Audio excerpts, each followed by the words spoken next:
Bueno, es interesante cuando empiezan a conocerse algunas caras nuevas, ¿no?, de la política. No siempre lo joven significa que tengan pensamiento de jóvenes, pero tampoco los viejos, ni tampoco los viejos, digamos, quieren decir que no se pueden resignificar y tener planteos de jóvenes.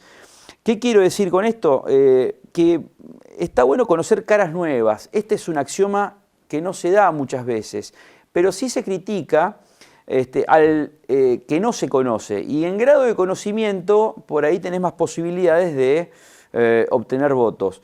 Se ha hecho camino al andar, ha hecho un trabajito territorial muy interesante en la ciudad de Santa Fe, ha caminado mucho los lugares donde muchos políticos no caminan, o caminan para las elecciones y después se olvidan. Esto es un pedido constante de cada uno de los vecinos. Che, vienen únicamente para pedir el voto.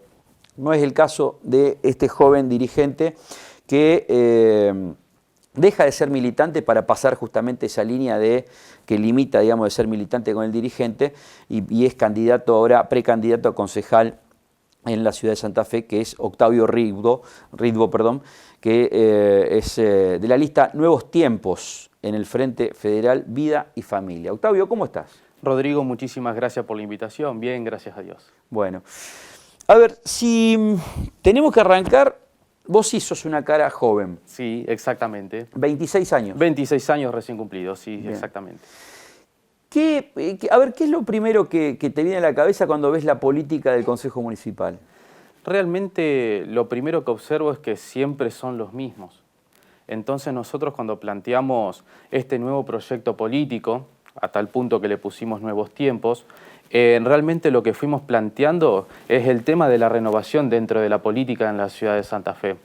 Obviamente hay jóvenes con pensamientos viejos y viejos con pensamientos jóvenes. Uno no es que quiere meter a todos en la misma bolsa, en eso soy lo profundamente considerado y aparte soy pragmático en ese sentido.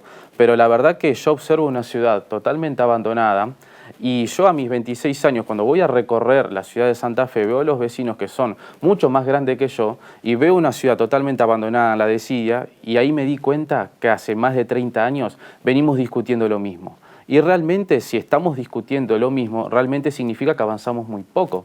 Entonces es necesaria una renovación dentro de la política, dentro de la ciudad de Santa Fe, también en la provincia y también uno aspira que a nivel nacional también eso suceda. Entonces tomé la decisión de participar dentro de las elecciones de medio término ahora en el 2021. Y la verdad que quiero un cambio para la ciudad de Santa Fe. Vengo recorriendo la ciudad hace más de 2 años, por ejemplo. No es que aparecí ahora en épocas de elecciones, tal cual como vos dijiste dentro de la introducción de esta nota. Entonces nosotros hemos planteado propuestas como 2 mandatos y a casa, por ejemplo, que significa 2 periodos, tanto para cargos ejecutivos y cargos legislativos, y después a casa. Y en el medio generás esa renovación dentro de la política y democratizás la política, generás una oxigenación dentro de la política. Ahora, sí. 2 periodos y a casa significa que 2 periodos como concejal y podés ser diputado provincial, podés ser diputado nacional, podés ser candidato a intendente, porque, a ver, la perla yanqui, como habitualmente se estudia en las ciencias políticas o en las ciencias, digamos, sociales, habla justamente de eso para los ejecutivos. O sea, nosotros lo planteamos en el ámbito legislativo y ejecutivo. Es decir, concejales, diputados provinciales, senadores departamentales y lo mismo también para los cargos, es decir, los cargos de asesores, tanto en el ámbito ejecutivo y en el ámbito legislativo. Eso completo. Eso va a ser medio complejo, digamos. Bueno, nosotros lo planteamos. Es una ruptura de paradigmas absoluto. ¿Y por qué no se puede cambiar? ¿Por qué no se puede democratizar la política? ¿Por qué no se puede renovar la política? A mí cuando me dicen que es imposible, yo digo que nada es imposible. Cuando en realidad uno tiene vocación de servicio, todo es posible. Y nosotros queremos plantear eso. ¿Cuándo inicia cuándo se inicia esa chispita, digamos, por la política que tenés por la política? Sí, mira, a mí la política en realidad me gusta de los 13 años. Ahí me tengo que remontar básicamente a mi niñez. Cuando mis amigos, por ejemplo, se iban a jugar a la pelota, a mí me encantaba mirar programas de política, por ejemplo. Siempre me llamaba la atención al político que estaba enfrente de la televisión y daba esos discursos o daba noticias para el pueblo argentino, y la verdad que yo lo veía como una persona realmente importante y capaz de brindar una solución a todos los ciudadanos, por ejemplo. Siempre me gustó leer sobre historia, siempre me gustó leer sobre política. Eso es algo que lo llevo de muy chiquito, y no vengo de una familia de políticos, por así decirlo. Vengo de una familia de laburantes. Más, mi abuelo fue uno de los fundadores del mercado de productores, después continuó mi papá, después un tiempo estuve yo. Entonces nada que ver tiene con la política, pero es algo que a mí siempre me llamó la atención. Y después, al ver cada vez más sobre política, decidí participar, entré a militar, entré a relacionarme con más personas de muy chiquito, y ahí uno fue aprendiendo.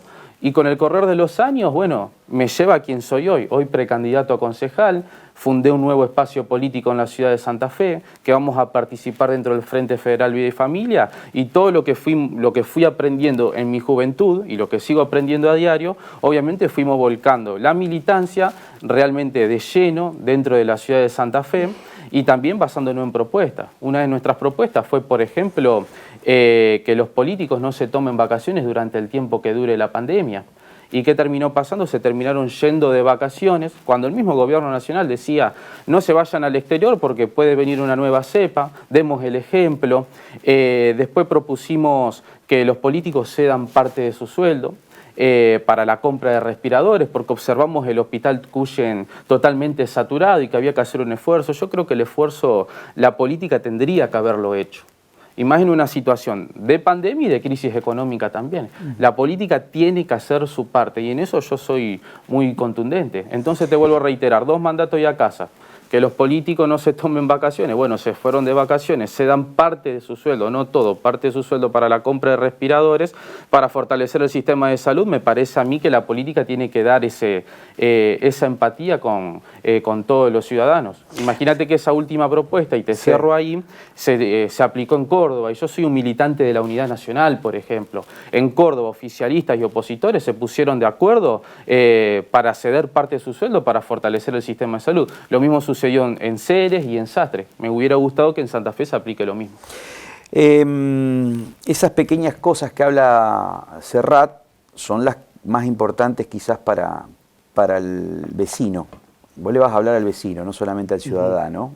El vecino que quiere iluminación, quiere que no haya yuyales, que quiere terminar con la zanja a cielo abierto, esas pequeñas cosas, decía Serrat, ¿no?